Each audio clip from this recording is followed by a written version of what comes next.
Hello बच्चों, let's see the question and the question is identify compound X in the following sequence reaction। मतलब हमारे पास question में यहाँ पे सीक्वेंस ऑफ रिएक्शन दी गई है। हमें बच्चों इसमें आइडेंटिफाई करना है कि यहाँ पर हमारा जो ये प्रोडक्ट X है वो हमें यहाँ पर क्या मिलने वाला है ना। तो आइए इस क्वेश्चन को सॉल्व करते हैं। सबसे पहले बच्चों यहाँ पर आपके पास ये जो प्रोडक्ट दिया है ये आपके पास टॉल्यूइन है और ये जो आपको कंडीशन दी हुई है ना बच्चों, ये जो क्वेश्चन में आपको कंडीशन दी हुई है ये एक्चुअल में फ्री रेडिकल सब्स्टिट्यूशन रिएक्शन हुआ करती है ना। और इस रिएक्शन में हमारे पास होता क्या है, ये क्लोरीन जो होता है ये हाइड्रोजन को रिप्लेस कर रहा होता है ना। तो यहाँ पर एक्चुअल में यहाँ पर हो गया क्या हमारे पास, ये हमारे पास एक CH3 होगा। जब इसकी हम लोग रिएक्शन करवाएंगे Cl2 और साथ ही साथ हम लोग सनलाइट यहाँ पर यूज करेंगे तो यहाँ पर फ्री रेडिकल सब्स्टिट्यूशन रिएक्शन आपके पास होने वाली है। क्लोरीन जो है वो आपको फ्री रेडिकल जनरेट करके देगा, फिर वो रिएक्शन करेगा। इस तरह से ये आपकी रिएक्शन प्रोपेगेट होगी और यहाँ पर आपको मिलने वाला है CH2Cl। लेकिन बच्चों यहाँ पर आपकी हमें एक बार और हमें यहाँ पर सब्स्टिट्यूशन करना पड़ेगा क्लोरीन का हाइड्रोजन के साथ। ऐसा क्यों करना पड़ेगा ये मैं आपको अभी समझाता हूँ। तो एक बार और यहाँ पर आपके पास सब्स्टिट्यूशन रिएक्शन होगी, मतलब एक बार और आपका जो क्लोरीन होगा वो हाइड्रोजन को रिप्लेस करके यहाँ पर आपको क्लोरीन देने वाला है Cl2।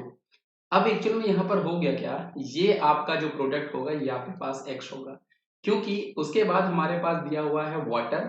तो वाटर यहाँ पर क्या करेगा, वो हमें दे रहा होगा OH माइनस आयन, जो यहाँ पर करेगा सब्स्टिट्यूशन। क्योंकि क्लोरीन हमारे काफी अच्छे लिविंग ग्रुप होते हैं, यहाँ पर कार्बन पे 2 क्लोरीन अटैच हैं, दोनों क्लोरीन हमारे यहाँ पर जाएंगे और एक्चुअल में जब हम लोग यहाँ पर वाटर की रिएक्शन कराएंगे 373 केल्विन पे, यहाँ पर जो आपका क्लोरीन है ना बच्चा, ये दोनों क्लोरीन यहाँ पर आपके सब्स्टिट्यूट हो जाएंगे बाय OH और यहाँ पर आपको मिलेगा CH, OH एंड OH।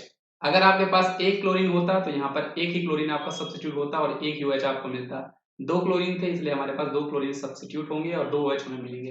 अब यहाँ पर पता है बच्चों क्या है, एक्चुअल में यहाँ पर एक ही कार्बन पे 2-2 OH ग्रुप हैं और जब एक ही कार्बन पे 2-2 OH ग्रुप होते हैं तो आपकी हाईली अनस्टेबल की गैस होती है। यहाँ पर आपका वाटर मॉलिक्यूल जो है ना वो बाहर निकलेगा और साथ ही साथ ये यहाँ पर जाके डबल बॉन्ड बनाएगा और हमें ये जो प्रोडक्ट मिलने वाला है वो हमें यहाँ पर क्वेश्चन में जो उसने हमें दिया है बेंजील्डिहाइड मिल जाएगा। तो यहाँ पर ये आपको एक इंटरमीडिएट कॉम्प्लेक्स मिलेगा बेटा, जो कि अनस्टेबल रहेगा, है ना।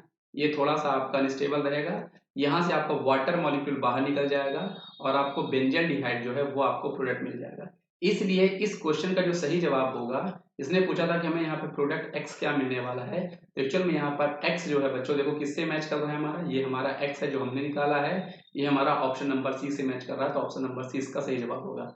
अगर यहाँ पर क्वेश्चन में अगर हमारा X बेटा CCl3 होता ना, तो एक्चुअल में तब क्या होता बेटा, तब यहाँ पर तीनों क्लोरीन यहाँ पर रिप्लेस होके हमें 3 OH देते और उस केस में आपको बेंजोइक एसिड जो होता है वो आपको प्रोडक्ट मिल रहा होता, मतलब यहाँ पर आपको बेंजोइक एसिड मिल रहा होता है। तो इस क्वेश्चन को आपको ऐसे ही सॉल्व करना होता है, आपको देखना होता है कि हमारे पास प्रोडक्ट क्या है, उसी के बेसिस में आप X को इजीली पता लगा सकते हो। तो आई होप बच्चों आपको ये कॉन्सेप्ट जो है वो समझ में आया होगा। थैंक यू बच्चों।